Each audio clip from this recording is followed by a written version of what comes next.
ॐ श्रीगणेशाय नमः।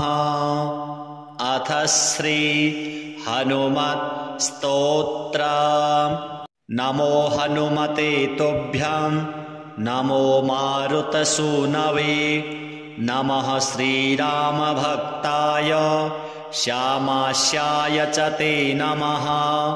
नमो वानरवीराय सुग्रीवसख्यकारिणे। लङ्काविदाहनार्थाय हेलासागरतारिणे। सीताशोकविनाशाय राममुद्राधराय च। रावणान्तकुलच्छेदकारिणे ते नमो नमः। मेघनादमखध्वंसकारिणे ते नमो नमः। अशोकवनविध्वंसकारिणे भयहारिणे। वायुपुत्राय वीराय आकाशोदरगामिने। वनपालशिरश्छेद लङ्काप्रासादभञ्जिने। ज्वलत्कनकवर्णाय दीर्घलाङ्गूलधारिणे। सौमित्रिजयदात्रे च रामदूताय ते नमः। अक्षस्यवधकर्त्रे च ब्रह्मपाशनिवारिणे। लक्ष्मणाङ्गमहाशक्ति घातक्षतविनाशिने। रक्षोघ्नाय रिपुघ्नाय भूतघ्नाय च ते नमः। ऋक्षवानरवीरौघ प्राणदाय नमो नमः। परसैन्यबलघ्नाय शस्त्रास्त्रघ्नाय ते नमः। विषघ्नाय द्विषद्घ्नाय ज्वरघ्नाय च ते नमः। महाभयरिपुघ्नाय भक्तत्राणैककारिणे। परप्रेरितमन्त्राणां यन्त्राणां स्तम्भकारिणे। पयः पाषाणतरणकारणाय नमो नमः। बालार्कमण्डलग्रासकारिणे भवतारिणे। नखायुधाय भीमाय दन्तायुधधराय च। रिपुमायाविनाशाय रामाज्ञालोकरक्षिणे। प्रतिगामस्थितायाथ रक्षोभूतवधार्थिने। करालशैलस्त्राय द्रुमस्त्राय ते नमः। बालैकब्रह्मचर्याय रुद्रमूर्तिधराय च। विहङ्गमाय सर्वाय वज्रदेहाय ते नमः। कौपीनवाससेतुभ्यां रामभक्तिरताय च। दक्षिणाशाभास्कराय शतचन्द्रोदयात्मने। कृत्याक्षतव्यथाघ्नाय सर्वक्लेशहराय च। स्वाम्याज्ञापार्थसङ्ग्राम सङ्ख्यो सञ्जयधारिणे। भक्तां दिव्यवादेषु सङ्ग्रामे जयदायिने। किल्किलाबुबुकोच्चार घोरशब्दकराय च। सर्पाग्निव्याधिसंस्तम्भकारिणे वनचारिणे। सदा वनफलाहार सन्तृप्ताय विशेषतः। महार्णवशिलाबद्ध सेतुबन्धाय ते नमः। वादे विवादे सङ्ग्रामे भये घोरे महावने। सिंहव्याघ्रादिचौरेभ्यः स्तोत्रपाठाद्भयं नहि। दिव्ये भूतभये व्याधौ विषे स्थावरजङ्गमे। राजशस्त्रभये चोग्रे तथा ग्रहभयेषु च। जले सर्वे महावृष्टो दुर्भिक्षे प्राणसम्प्लवे। पठेत्स्तोत्रं प्रमुच्येत भयेभ्यः सर्वतो नरः। तस्य क्वापि भयं नास्ति हनुमत्स्तव पाठतः। सर्वदा वैत्रिकालं च पठनीयमिदं स्तवं सर्वान् कामान् वाप्नोति नात्र कार्या विचारणा विभीषणकृतं स्तोत्रं तारक्षेण समुदीरितं ये पठिष्यन्ति भक्त्या वै सिद्ध्यस्तत्करे स्थिताः श्रीहनुमद्देवार्पणमस्तु।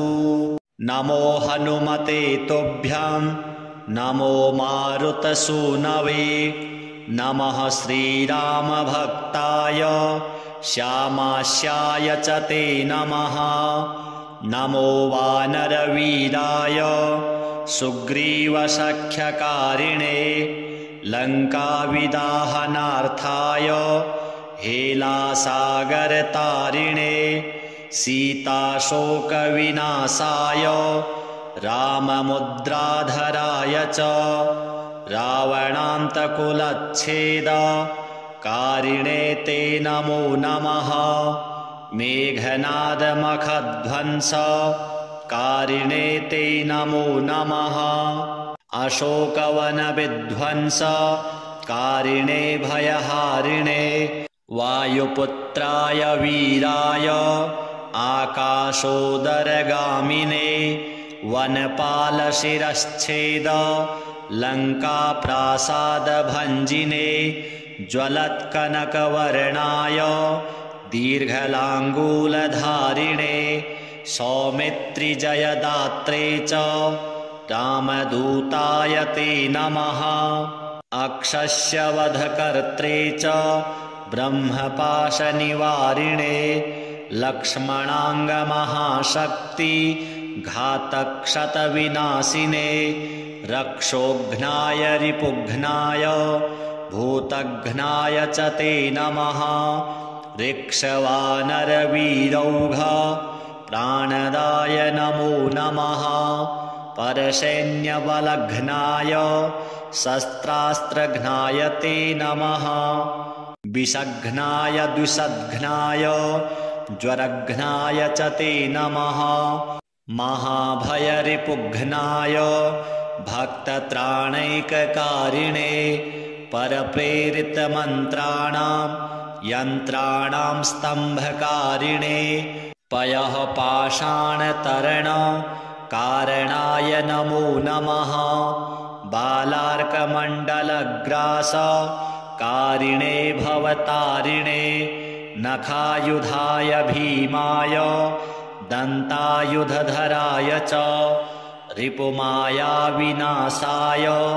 रामाज्ञालोकरक्षिणे प्रतिगामस्थितायाथ रक्षोभूतवधार्थिने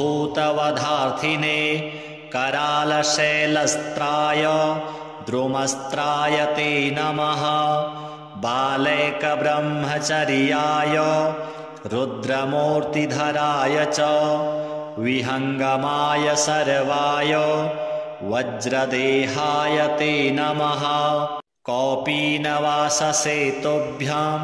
रामभक्तिरताय च दक्षिणाशाभास्कराय शतचन्द्रोदयात्मने कृत्याक्षतव्यथाघ्नाय सर्वक्लेशहराय च स्वाम्याज्ञापार्थसङ्ग्राम सङ्ख्यो सञ्जयधारिणे भक्तां दिव्यवादेषु सङ्ग्रामे जयदायिने किल्किलाबुबुकोच्चार घोरशब्दकराय च सर्पाग्निव्याधिसंस्तम्भकारिणे वनचारिणे सदा वनफलाहार सन्तृप्ताय विशेषतः महार्णवशिलाबद्ध सेतुबन्धाय ते नमः।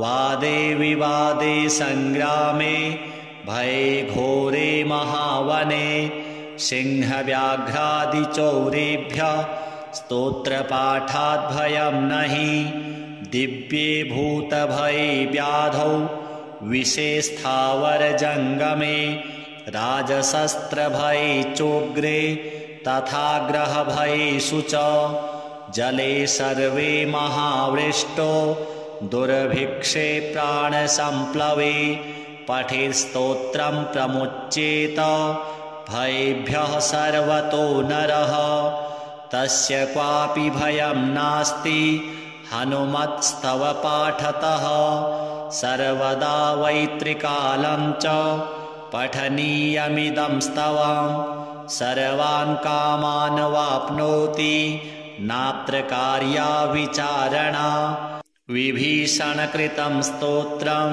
तारक्षेण समुदीरितं ये पठिष्यन्ति भक्त्या वै सिद्ध्यस्तत्करे स्थिताः श्रीहनुमद्देवार्पणमस्तु। नमो हनुमते तुभ्यं नमो मारुतसूनवे नमः श्रीरामभक्ताय श्यामास्याय च ते नमः नमो वानरवीराय सुग्रीवसख्यकारिणे लङ्काविदाहनार्थाय हेलासागरतारिणे सीताशोकविनाशाय राममुद्राधराय च रावणान्तकुलच्छेदकारिणे ते नमो नमः मेघनादमखध्वंसकारिणे ते नमो नमः अशोकवनविध्वंसकारिणे भयहारिणे वायुपुत्राय वीराय आकाशोदरगामिने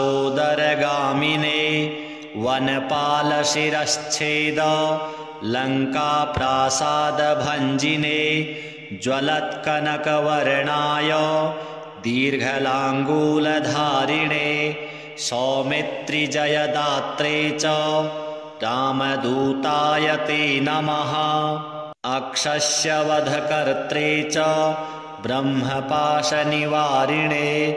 लक्ष्मणाङ्गमहाशक्ति घातक्षतविनाशिने रक्षोघ्नाय रिपुघ्नाय भूतघ्नाय च ते नमः ऋक्षवानरवीरौघ प्राणदाय नमो नमः परसैन्यबलघ्नाय शस्त्रास्त्रघ्नाय ते नमः विषघ्नाय द्विषद्घ्नाय ज्वरघ्नाय च ते नमः महाभयरिपुघ्नाय भक्तत्राणैककारिणे परप्रेरितमन्त्राणां यन्त्राणां स्तम्भकारिणे पयः पाषाणतरणकारणाय नमो नमः बालार्कमण्डलग्रासकारिणे भवतारिणे नखायुधाय भीमाय दन्तायुधधराय च रिपुमायाविनाशाय रामाज्ञालोकरक्षिणे प्रतिगामस्थितायाथ रक्षोभूतवधार्थिने करालशैलस्त्राय द्रुमस्त्राय ते नमः बालैकब्रह्मचर्याय रुद्रमूर्तिधराय च विहङ्गमाय सर्वाय वज्रदेहाय ते नमः कौपीनवाससेतुभ्यां रामभक्तिरताय च दक्षिणाशाभास्कराय शतचन्द्रोदयात्मने कृत्याक्षतव्यथाघ्नाय सर्वक्लेशहराय च स्वाम्याज्ञापार्थसङ्ग्राम सङ्ख्यो सञ्जयधारिणे भक्तां दिव्यवादेषु सङ्ग्रामे जयदायिने किल्किलाबुबुकोच्चार घोरशब्दकराय च सर्पाग्निव्याधिसंस्तम्भकारिणे वनचारिणे सदा वनफलाहार सन्तृप्ताय विशेषतः महार्णवशिलाबद्ध सेतुबन्धाय ते नमः वादे विवादे सङ्ग्रामे भये घोरे महावने सिंहव्याघ्रादिचौरेभ्यः स्तोत्रपाठाद्भयं नहि दिव्ये भूतभये व्याधौ विषे स्थावरजङ्गमे राजशस्त्रभये चोग्रे तथा ग्रहभयेषु च जले सर्वे महावृष्टो दुर्भिक्षे प्राणसम्प्लवे पठेत्स्तोत्रं प्रमुच्येत भयेभ्यः सर्वतो नरः तस्य क्वापि भयं नास्ति हनुमत्स्तव पाठतः सर्वदा वैत्रिकालं च पठनीयमिदं स्तवं सर्वान् कामान् वाप्नोति नात्र कार्या विचारणा विभीषणकृतं स्तोत्रं तारक्षेण समुदीरितं ये पठिष्यन्ति भक्त्या वै सिद्ध्यस्तत्करे स्थिताः श्रीहनुमद्देवार्पणमस्तु। नमो हनुमते तुभ्यं नमो मारुतसूनवे नमः श्रीरामभक्ताय श्यामास्याय च ते नमः नमो वानरवीराय सुग्रीवसख्यकारिणे लङ्काविदाहनार्थाय हेलासागरतारिणे सीताशोकविनाशाय राममुद्राधराय च रावणान्तकुलच्छेदकारिणे ते नमो नमः मेघनादमखध्वंसकारिणे ते नमो नमः अशोकवनविध्वंसकारिणे भयहारिणे वायुपुत्राय वीराय आकाशोदरगामिने वनपालशिरश्छेद लङ्काप्रासादभञ्जिने ज्वलत्कनकवर्णाय दीर्घलाङ्गूलधारिणे सौमित्रिजयदात्रे च रामदूताय ते नमः अक्षस्यवधकर्त्रे च ब्रह्मपाशनिवारिणे लक्ष्मणाङ्गमहाशक्ति घातक्षतविनाशिने रक्षोघ्नाय रिपुघ्नाय भूतघ्नाय च ते नमः ऋक्षवानरवीरौघ प्राणदाय नमो नमः परसैन्यबलघ्नाय शस्त्रास्त्रघ्नाय ते नमः विषघ्नाय द्विषद्घ्नाय ज्वरघ्नाय च ते नमः महाभयरिपुघ्नाय भक्तत्राणैककारिणे परप्रेरितमन्त्राणां यन्त्राणां स्तम्भकारिणे पयः पाषाणतरणकारणाय नमो नमः बालार्कमण्डलग्रासकारिणे भवतारिणे नखायुधाय भीमाय दन्तायुधधराय च रिपुमायाविनाशाय रामाज्ञालोकरक्षिणे प्रतिगामस्थितायाथ रक्षोभूतवधार्थिने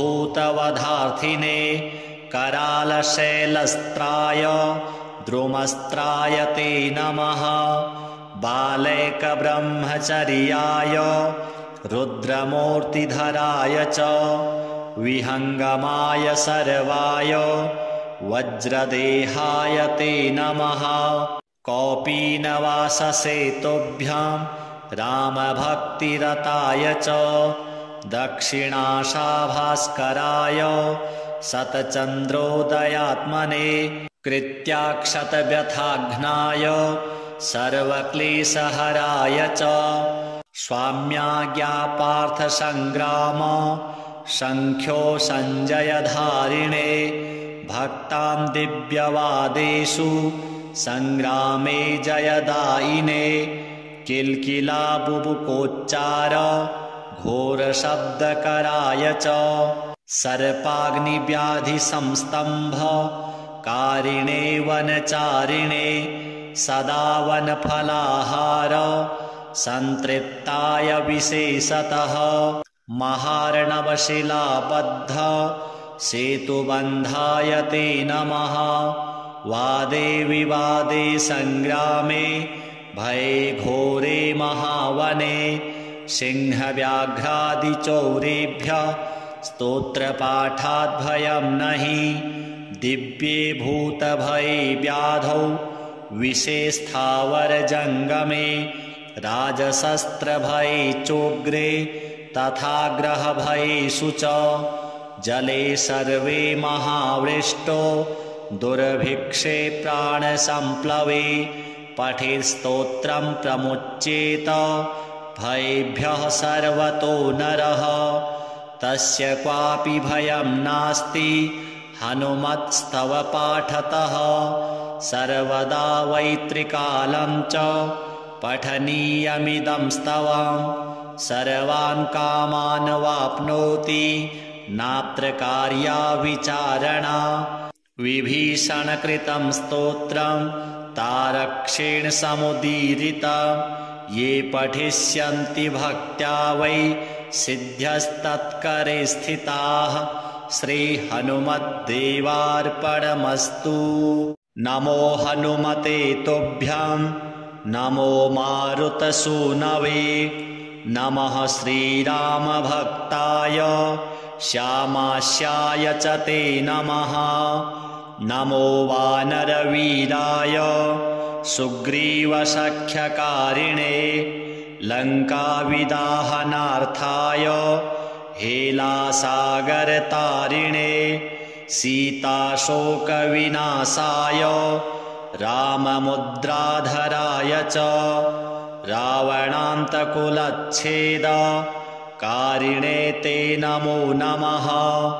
मेघनादमखध्वंसकारिणे ते नमो नमः। अशोकवनविध्वंसकारिणे भयहारिणे वायुपुत्राय वीराय आकाशोदरगामिने वनपालशिरश्छेद लङ्काप्रासादभञ्जिने ज्वलत्कनकवर्णाय दीर्घलाङ्गूलधारिणे सौमित्रिजयदात्रे च रामदूताय ते नमः। अक्षस्यवधकर्त्रे च ब्रह्मपाशनिवारिणे लक्ष्मणाङ्गमहाशक्ति घातक्षतविनाशिने रक्षोघ्नाय रिपुघ्नाय भूतघ्नाय च ते नमः। ऋक्षवानरवीरौघ प्राणदाय नमो नमः। परसैन्यबलघ्नाय शस्त्रास्त्रघ्नाय ते नमः। विषघ्नाय द्विषद्घ्नाय ज्वरघ्नाय च ते नमः। महाभयरिपुघ्नाय भक्तत्राणैककारिणे परप्रेरितमन्त्राणां यन्त्राणां स्तम्भकारिणे पयः पाषाणतरणकारणाय नमो नमः। बालार्कमण्डलग्रासकारिणे भवतारिणे नखायुधाय भीमाय दन्तायुधधराय च रिपुमायाविनाशाय रामाज्ञालोकरक्षिणे प्रतिगामस्थितायाथ रक्षोभूतवधार्थिने करालशैलस्त्राय द्रुमस्त्राय ते नमः।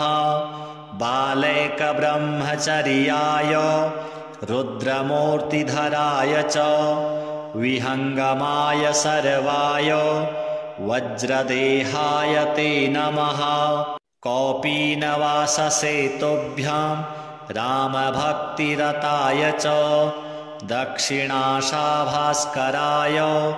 शतचन्द्रोदयात्मने कृत्याक्षतव्यथाघ्नाय सर्वक्लेशहराय च स्वाम्याज्ञापार्थसङ्ग्राम सङ्ख्यो सञ्जयधारिणे भक्तां दिव्यवादेषु सङ्ग्रामे जयदायिने किल्किलाबुबुकोच्चार घोरशब्दकराय च सर्पाग्निव्याधिसंस्तम्भ कारिणे वनचारिणे सदा वनफलाहार संतृप्ताय विशेषतः महार्णवशिलाबद्ध सेतुबन्धाय ते नमः। वादे विवादे संग्रामे भये घोरे महावने सिंहव्याघ्रादिचौरेभ्यः स्तोत्रपाठात् भयं नहि। दिव्ये भूतभये व्याधौ विषे स्थावरजङ्गमे राजशस्त्रभये चोग्रे तथा ग्रहभयेषु च जले सर्वे महावृष्टो दुर्भिक्षे प्राणसम्प्लवे पठेत्स्तोत्रं प्रमुच्येत भयेभ्यः सर्वतो नरः। तस्य क्वापि भयं नास्ति हनुमत्स्तव पाठतः सर्वदा वैत्रिकालं च पठनीयमिदं स्तवं सर्वान् कामान् वाप्नोति नात्र कार्या विचारणा। विभीषणकृतं स्तोत्रं तारक्षेण समुदीरितं ये पठिष्यन्ति भक्त्या वै सिद्ध्यस्तत्करे स्थिताः। श्रीहनुमद्देवार्पणमस्तु। नमो हनुमते तुभ्यं नमो मारुतसूनवे नमः श्रीरामभक्ताय श्यामास्याय च ते नमः। नमो वानरवीराय सुग्रीवसख्यकारिणे लङ्काविदाहनार्थाय हेलासागरतारिणे सीताशोकविनाशाय राममुद्राधराय च रावणान्तकुलच्छेद कारिणे ते नमो नमः। मेघनादमखध्वंस कारिणे ते नमो नमः। अशोकवनविध्वंस कारिणे भयहारिणे वायुपुत्राय वीराय आकाशोदरगामिने वनपालशिरश्छेद लङ्काप्रासादभञ्जिने ज्वलत्कनकवर्णाय दीर्घलाङ्गूलधारिणे सौमित्रिजयदात्रे च रामदूताय ते नमः। अक्षस्यवधकर्त्रे च ब्रह्मपाशनिवारिणे लक्ष्मणाङ्गमहाशक्ति घातक्षतविनाशिने रक्षोघ्नाय रिपुघ्नाय भूतघ्नाय च ते नमः। ऋक्षवानरवीरौघ प्राणदाय नमो नमः। परसैन्यबलघ्नाय शस्त्रास्त्रघ्नाय ते नमः। विषघ्नाय द्विषद्घ्नाय ज्वरघ्नाय च ते नमः। महाभयरिपुघ्नाय भक्तत्राणैककारिणे परप्रेरितमन्त्राणां यन्त्राणां स्तम्भकारिणे पयः पाषाणतरण कारणाय नमो नमः। बालार्कमण्डलग्रास कारिणे भवतारिणे नखायुधाय भीमाय दन्तायुधधराय च रिपुमायाविनाशाय रामाज्ञालोकरक्षिणे प्रतिगामस्थितायाथ रक्षोभूतवधार्थिने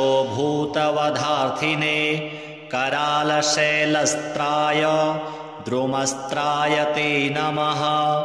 बालैकब्रह्मचर्याय रुद्रमूर्तिधराय च विहङ्गमाय सर्वाय वज्रदेहाय ते नमः। कौपीनवाससेतुभ्यां रामभक्तिरताय च दक्षिणाशाभास्कराय शतचन्द्रोदयात्मने कृत्याक्षतव्यथाघ्नाय सर्वक्लेशहराय च स्वाम्याज्ञापार्थसङ्ग्राम सङ्ख्यो सञ्जयधारिणे भक्तां दिव्यवादेषु सङ्ग्रामे जयदायिने किल्किलाबुबुकोच्चार घोरशब्दकराय च सर्पाग्निव्याधिसंस्तम्भ कारिणे वनचारिणे सदा वनफलाहार सन्तृप्ताय विशेषतः महार्णवशिलाबद्ध सेतुबन्धाय ते नमः वादे विवादे सङ्ग्रामे भये घोरे महावने सिंहव्याघ्रादिचौरेभ्यः स्तोत्रपाठाद्भयं नहि दिव्ये भूतभये व्याधौ विषे स्थावरजङ्गमे राजशस्त्रभये चोग्रे तथा ग्रहभयेषु च जले सर्वे महावृष्टो दुर्भिक्षे प्राणसम्प्लवे पठेत्स्तोत्रं प्रमुच्येत भयेभ्यः सर्वतो नरः तस्य क्वापि भयं नास्ति हनुमत्स्तव पाठतः सर्वदा वैत्रिकालं च पठनीयमिदं स्तवं सर्वान् कामान् वाप्नोति नात्र कार्या विचारणा विभीषणकृतं स्तोत्रं तारक्षेण समुदीरितं ये पठिष्यन्ति भक्त्या वै सिद्ध्यस्तत्करे स्थिताः श्रीहनुमद्देवार्पणमस्तु। नमो हनुमते तुभ्यं नमो मारुतसूनवे नमः श्रीरामभक्ताय श्यामास्याय च ते नमः नमो वानरवीराय सुग्रीवसख्यकारिणे लङ्काविदाहनार्थाय हेलासागरतारिणे सीताशोकविनाशाय राममुद्राधराय च रावणान्तकुलच्छेद कारिणे ते नमो नमः मेघनादमखध्वंस कारिणे ते नमो नमः अशोकवनविध्वंस कारिणे भयहारिणे वायुपुत्राय वीराय आकाशोदरगामिने वनपालशिरश्छेद लङ्काप्रासादभञ्जिने ज्वलत्कनकवर्णाय दीर्घलाङ्गूलधारिणे सौमित्रिजयदात्रे च रामदूताय ते नमः अक्षस्यवधकर्त्रे च ब्रह्मपाशनिवारिणे लक्ष्मणाङ्गमहाशक्ति घातक्षतविनाशिने रक्षोघ्नाय रिपुघ्नाय भूतघ्नाय च ते नमः ऋक्षवानरवीरौघ प्राणदाय नमो नमः परसैन्यबलघ्नाय शस्त्रास्त्रघ्नाय ते नमः विषघ्नाय द्विषद्घ्नाय ज्वरघ्नाय च ते नमः महाभयरिपुघ्नाय भक्तत्राणैककारिणे परप्रेरितमन्त्राणां यन्त्राणां स्तम्भकारिणे पयः पाषाणतरण कारणाय नमो नमः बालार्कमण्डलग्रास कारिणे भवतारिणे नखायुधाय भीमाय दन्तायुधधराय च रिपुमायाविनाशाय रामाज्ञालोकरक्षिणे प्रतिगामस्थितायाथ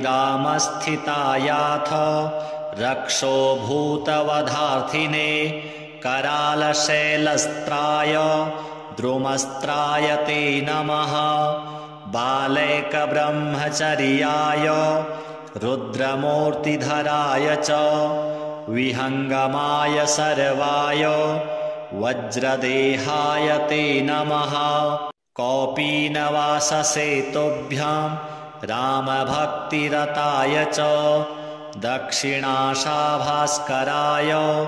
शतचन्द्रोदयात्मने कृत्याक्षतव्यथाघ्नाय सर्वक्लेशहराय च स्वाम्याज्ञापार्थसङ्ग्राम सङ्ख्यो सञ्जयधारिणे भक्तां दिव्यवादेषु सङ्ग्रामे जयदायिने किल्किलाबुबुकोच्चार घोरशब्दकराय च सर्पाग्निव्याधिसंस्तम्भ कारिणे वनचारिणे सदा वनफलाहार सन्तृप्ताय विशेषतः महार्णवशिलाबद्ध सेतुबन्धाय ते नमः वादे विवादे सङ्ग्रामे भये घोरे महावने सिंहव्याघ्रादिचौरेभ्यः स्तोत्रपाठाद्भयं नहि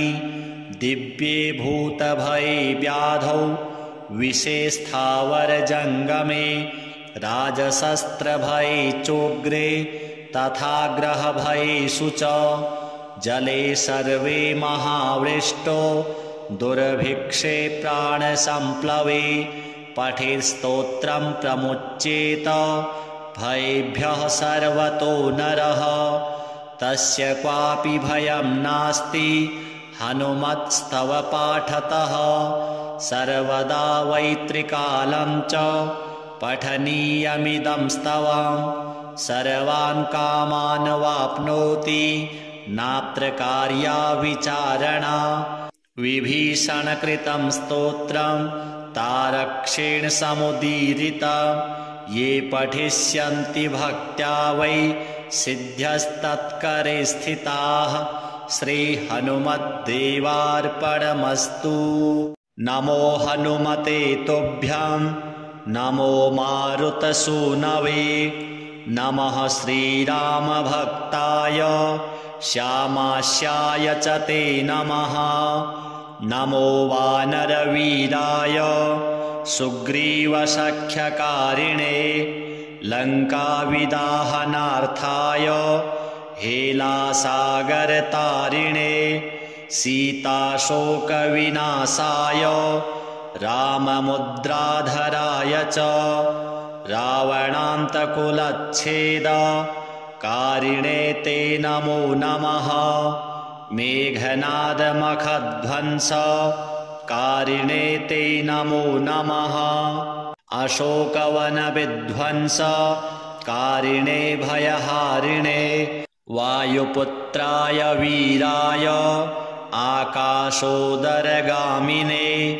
वनपालशिरश्छेद लङ्काप्रासादभञ्जिने ज्वलत्कनकवर्णाय दीर्घलाङ्गूलधारिणे सौमित्रिजयदात्रे च रामदूताय ते नमः अक्षस्यवधकर्त्रे च ब्रह्मपाशनिवारिणे लक्ष्मणाङ्गमहाशक्ति घातक्षतविनाशिने रक्षोघ्नाय रिपुघ्नाय भूतघ्नाय च ते नमः ऋक्षवानरवीरौघ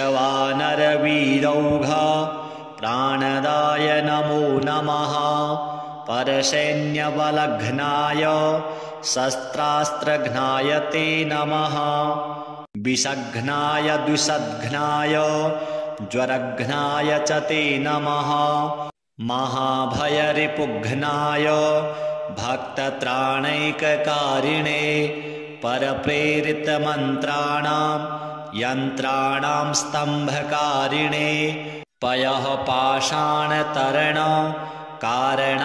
नमो नमः बालार्कमण्डलग्रासकारिणे भवतारिणे नखायुधाय भीमाय दन्तायुधधराय च रिपुमायाविनाशाय रामाज्ञालोकरक्षिणे प्रतिगामस्थितायाथ रक्षोभूतवधार्थिने करालशैलस्त्राय द्रुमस्त्राय ते नमः बालैकब्रह्मचर्याय रुद्रमूर्तिधराय च विहङ्गमाय सर्वाय वज्रदेहाय ते नमः कौपीनवाससेतुभ्यां रामभक्तिरताय च दक्षिणाशाभास्कराय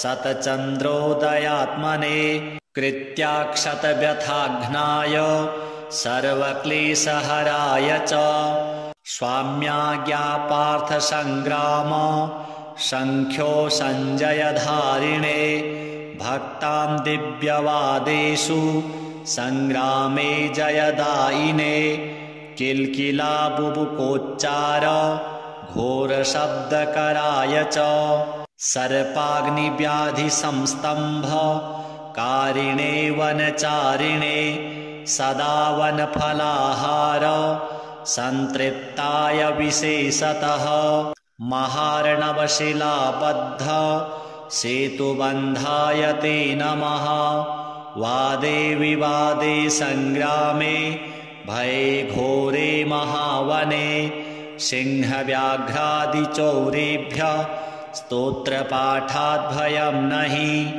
दिव्ये भूतभये व्याधौ विषेस्थावरजङ्गमे राजशस्त्रभये चोग्रे तथा ग्रहभयेषु च जले सर्वे महावृष्टो दुर्भिक्षे प्राणसम्प्लवे पठेत्स्तोत्रं प्रमुच्येत भयेभ्यः सर्वतो नरः तस्य क्वापि भयं नास्ति हनुमत्स्तव पाठतः सर्वदा वैत्रिकालं च पठनीयमिदं स्तवं सर्वान् कामान् वाप्नोति नात्र कार्या विचारणा विभीषणकृतं स्तोत्रं तारक्षेण समुदीरितं ये पठिष्यन्ति भक्त्या वै सिद्ध्यस्तत्करे स्थिताः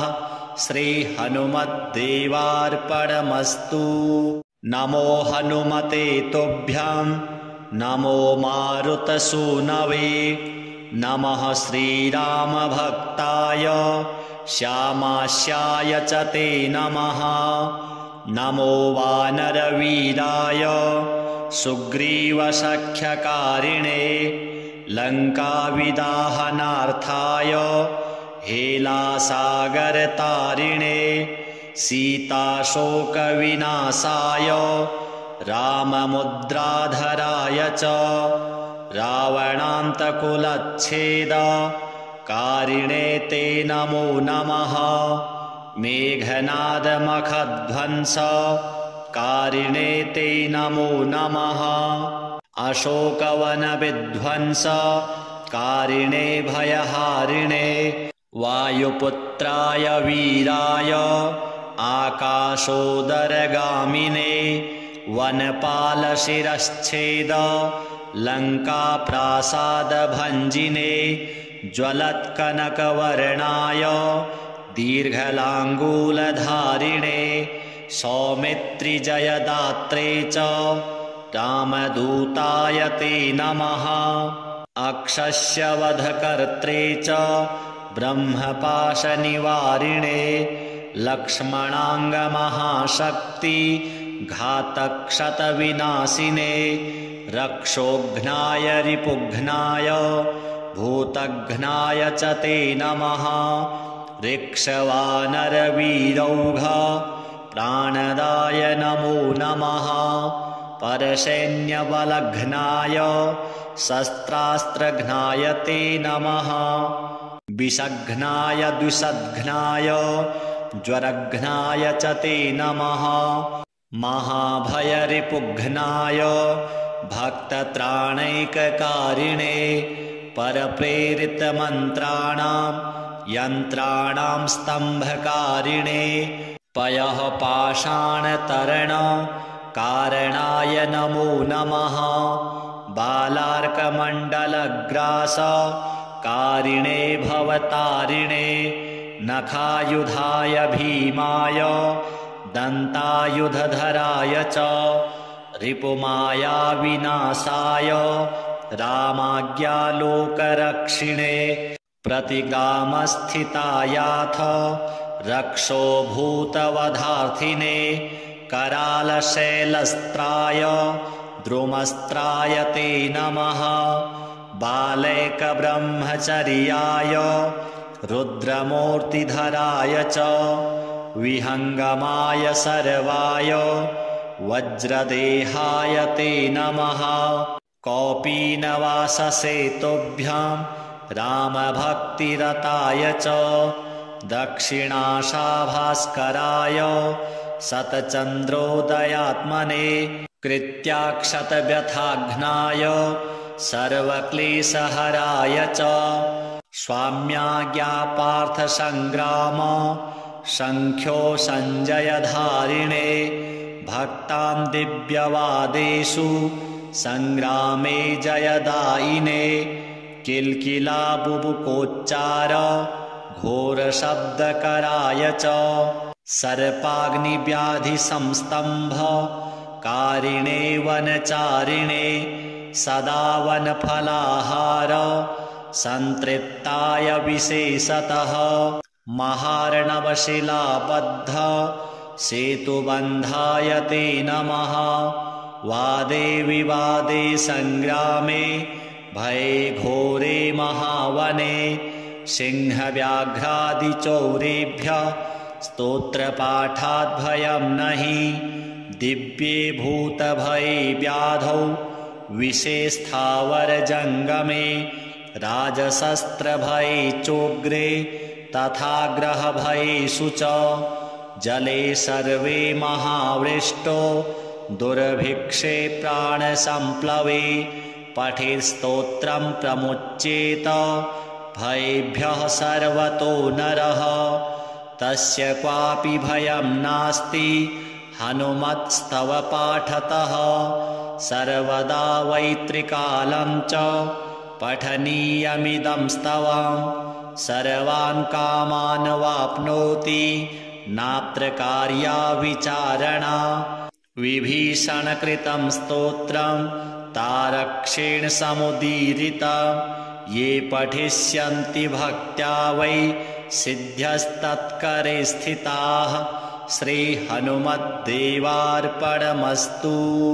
नमो हनुमते तुभ्यं नमो मारुतसूनवे नमः श्रीरामभक्ताय श्यामास्याय च ते नमः नमो वानरवीराय सुग्रीवसख्यकारिणे लङ्काविदाहनार्थाय हेलासागरतारिणे सीताशोकविनाशाय राममुद्राधराय च रावणान्तकुलच्छेद कारिणे ते नमो नमः मेघनादमखध्वंस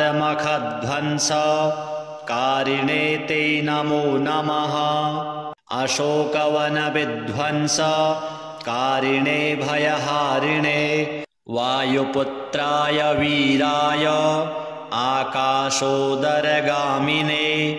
वनपालशिरश्छेद लङ्काप्रासादभञ्जिने ज्वलत्कनकवर्णाय दीर्घलाङ्गूलधारिणे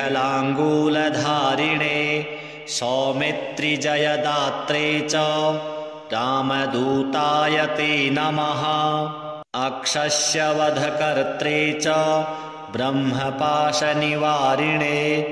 लक्ष्मणाङ्गमहाशक्ति घातक्षतविनाशिने रक्षोघ्नाय रिपुघ्नाय भूतघ्नाय च ते नमः ऋक्षवानरवीरौघ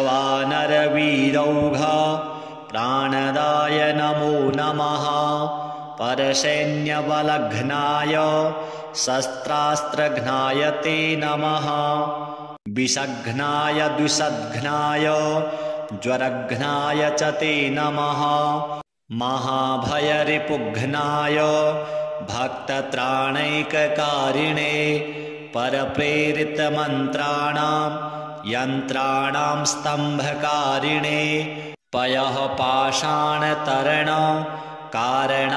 नमो नमः बालार्कमण्डलग्रासकारिणे भवतारिणे नखायुधाय भीमाय दन्तायुधधराय च रिपुमायाविनाशाय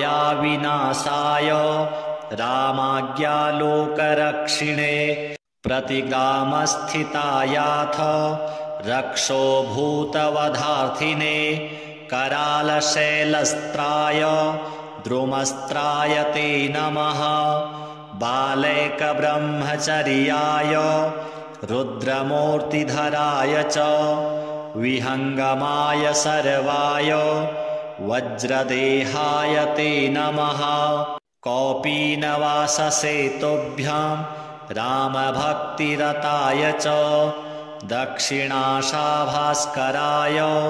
शतचन्द्रोदयात्मने कृत्याक्षतव्यथाघ्नाय सर्वक्लेशहराय च स्वाम्याज्ञापार्थसङ्ग्राम शङ्ख्यो सञ्जयधारिणे भक्तां दिव्यवादेषु सङ्ग्रामे जयदायिने किल्किलाबुबुकोच्चार घोरशब्दकराय च सर्पाग्निव्याधिसंस्तम्भकारिणे वनचारिणे सदा वनफलाहार सन्तृप्ताय विशेषतः महार्णवशिलाबद्ध सेतुबन्धाय ते नमः वादे विवादे सङ्ग्रामे भये घोरे महावने सिंहव्याघ्रादिचौरेभ्यः स्तोत्रपाठाद्भयं नहि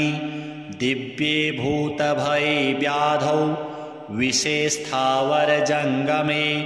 राजशस्त्रभये चोग्रे तथा ग्रहभयेषु च जले सर्वे महावृष्टो दुर्भिक्षे प्राणसम्प्लवे पठेत्स्तोत्रं प्रमुच्येत भयेभ्यः सर्वतो नरः तस्य क्वापि भयं नास्ति हनुमत्स्तव पाठतः सर्वदा वैत्रिकालं च पठनीयमिदं स्तवं सर्वान् कामान् वाप्नोति नात्र कार्या विचारणा विभीषणकृतं स्तोत्रं तारक्षेण समुदीरितं ये पठिष्यन्ति भक्त्या वै सिद्ध्यस्तत्करे स्थिताः श्रीहनुमद्देवार्पणमस्तु।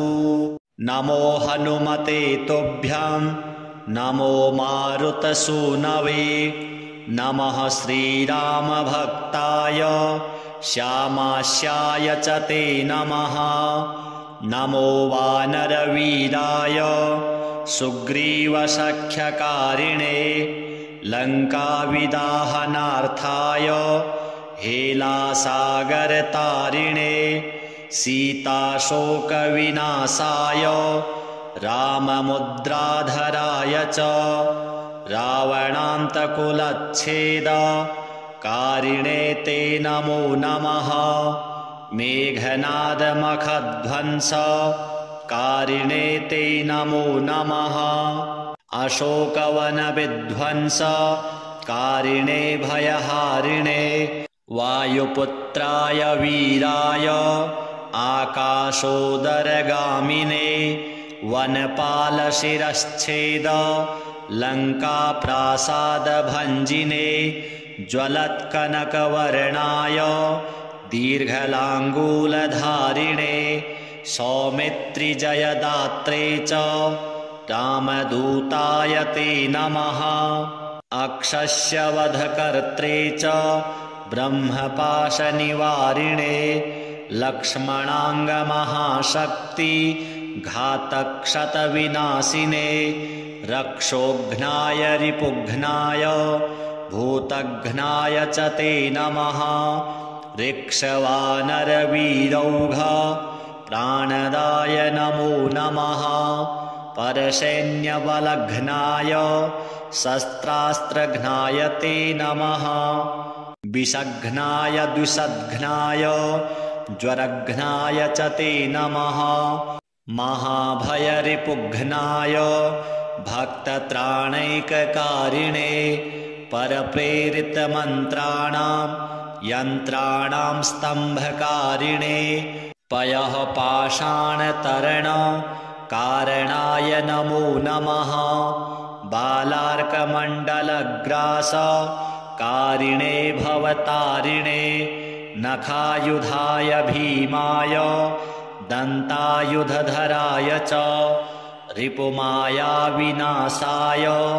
रामाज्ञालोकरक्षिणे प्रतिगामस्थितायाथ रक्षोभूतवधार्थिने करालशैलस्त्राय द्रुमस्त्राय ते नमः बालैकब्रह्मचर्याय रुद्रमूर्तिधराय च विहङ्गमाय सर्वाय वज्रदेहाय ते नमः कौपीनवाससेतुभ्यां रामभक्तिरताय च दक्षिणाशाभास्कराय शतचन्द्रोदयात्मने कृत्याक्षतव्यथाघ्नाय सर्वक्लेशहराय च स्वाम्याज्ञापार्थसङ्ग्राम शङ्ख्यो सञ्जयधारिणे भक्तां दिव्यवादेषु सङ्ग्रामे जयदायिने किल्किलाबुबुकोच्चार घोरशब्दकराय च सर्पाग्निव्याधिसंस्तम्भ कारिणे वनचारिणे सदा वनफलाहार सन्तृप्ताय विशेषतः महार्णवशिलाबद्ध सेतुबन्धाय ते नमः वादे विवादे सङ्ग्रामे भये घोरे महावने सिंहव्याघ्रादिचौरेभ्यः स्तोत्रपाठाद्भयं नहि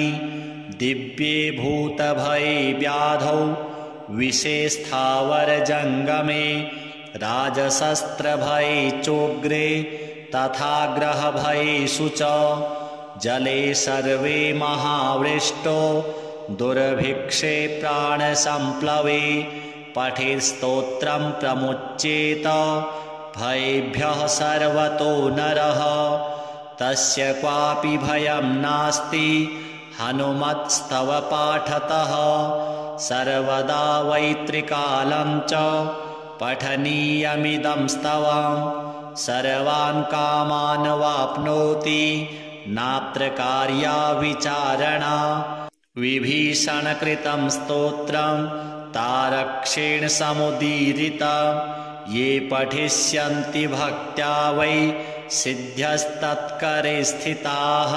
श्रीहनुमद्देवार्पणमस्तु।